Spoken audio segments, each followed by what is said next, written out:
Hello, my dear gardening friends. A very relaxing time I have today in the garden. It's time to collect all the beautiful leaves. Pretty soon they're going to change color and turn into a brown, unpenetratable layer. And I cannot allow those leaves to lay on the grass, especially on the grass.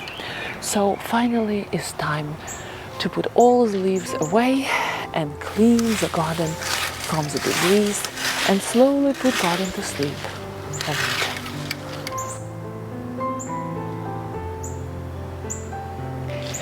Fall is a great time to selectively prune perennials, decide what you want to keep and what you want to cut away, and sedums are great candidates for that.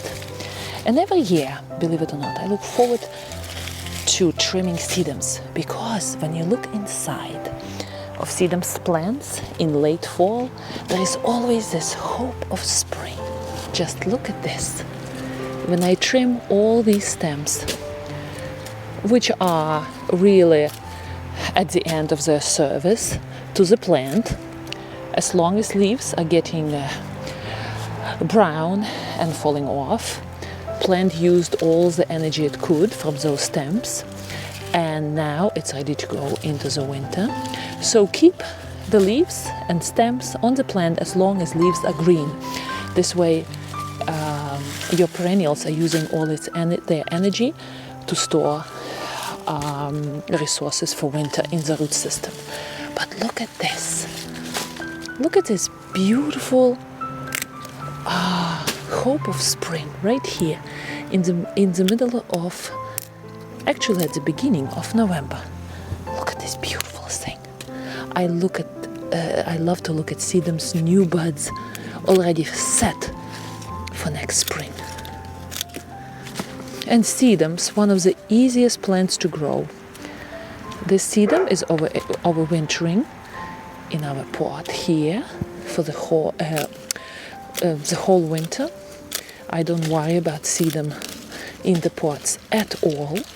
And if you're a beginner gardener, look into sedum plants, hardy sedum plants, which can live in zones 3, 4. Since I'm in zone 6, 7, sedums overwinter in pots just all right. It's a good idea to make sure that seed heads stay for birds to eat during cold days of the fall. This way we support our beautiful birdies. And in the front of my garden I have several coneflower perennials, and those seeds attract a lot of birds.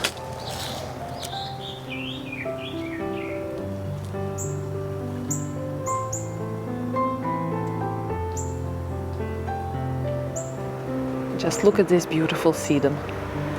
It looks so old and tired, but when you look inside, you will see the most magnificent promises of spring, of new life. Just look at this.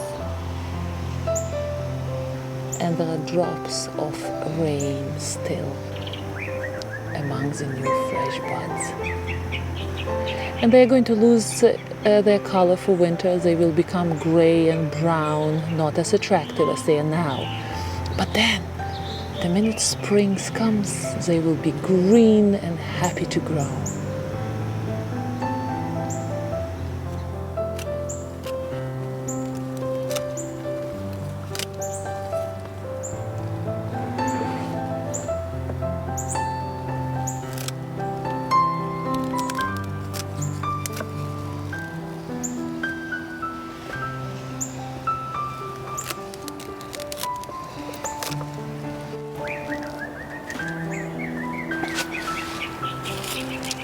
A special word about Arborvitaes and other evergreens in your garden. Arborvitaes and other evergreens have a tendency not to tell you when they are stressed out. You don't see it on their foliage right away. And when it's late, it's a little bit too late.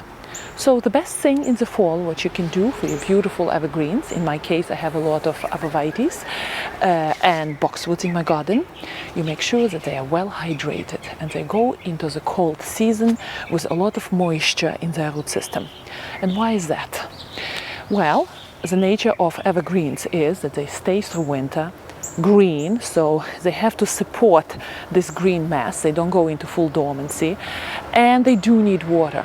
And what happens in cold days of winter, especially during very strong windy days, and if your evergreens are exposed to cold winds, the root system cannot supply moisture to the plant because moisture is frozen in the ground, and plant can suffer winter burn. So in order to help your evergreens to face the cold winter better, make sure that evergreens are well hydrated in the fall. And a lot of people forget that, especially with Arborvitaes, because they look so nice and beautiful and lush year round, and they don't water them in fall, and we can have dry spells in the fall. So please make sure that you go around during your walks in the garden, you put your finger into the soil and you test the soil around Arborvitaes and other evergreens. And if the soil is dry, make sure you put good amount of water. In my case, each Arborvitae here, I put around 10-15 gallons of water under each plant.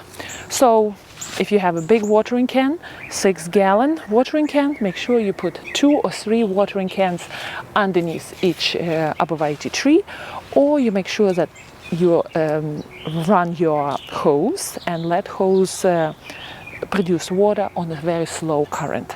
This way your Arborvitaes will get a nice deep soak.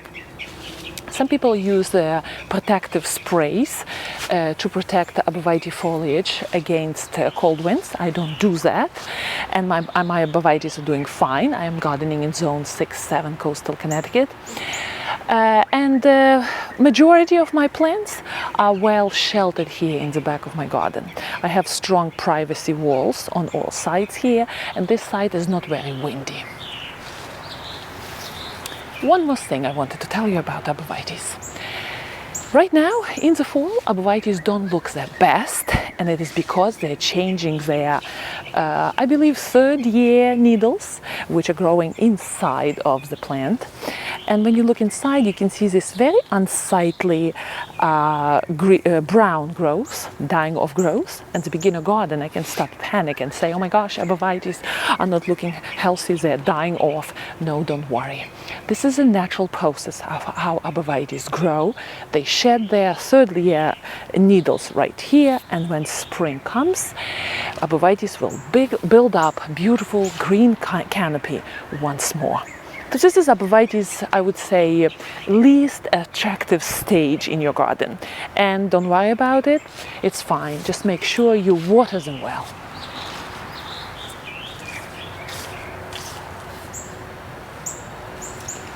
You know what? I bought this bugleweed, Bronze Beauty, and it's a wonderful ground cover, but I did not plant it yet. So I think the weather will allow me to plant this guy out in the side of my garden.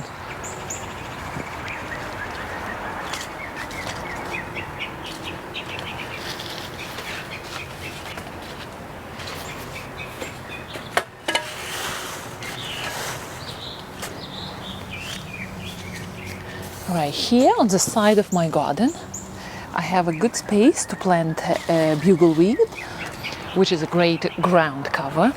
And it's the beginning of November, and you would say, oh my gosh, she's delayed with planting.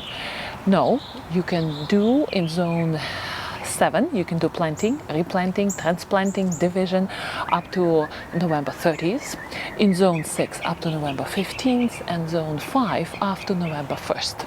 So folks who live in zone 5, today is the beginning of November. And for me, I'm borderline zone 6-7. A bugleweed should go into the ground and feel quite happy. The only problem is that this guy is so very overgrown, and this is the end of the growing season, so I'm suspecting there would be a lot of circling roots in that poor pot. Oh my gosh, this guy doesn't even want to get out of. Sure. Look at these poor roots.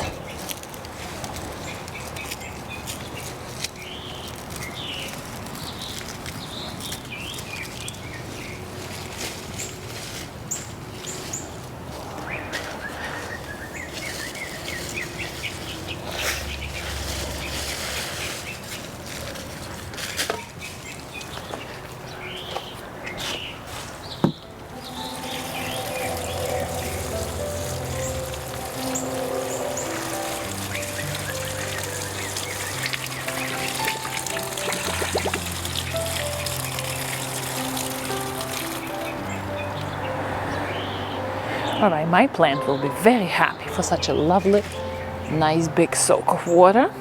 And there's plenty of time to get adjusted to a new location.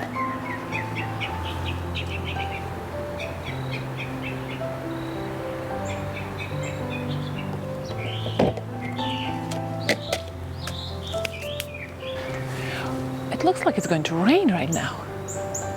Oh my gosh. All right, I'm going inside of the house. You enjoy your day as well, and I will see you next time in my next video. Happy gardening!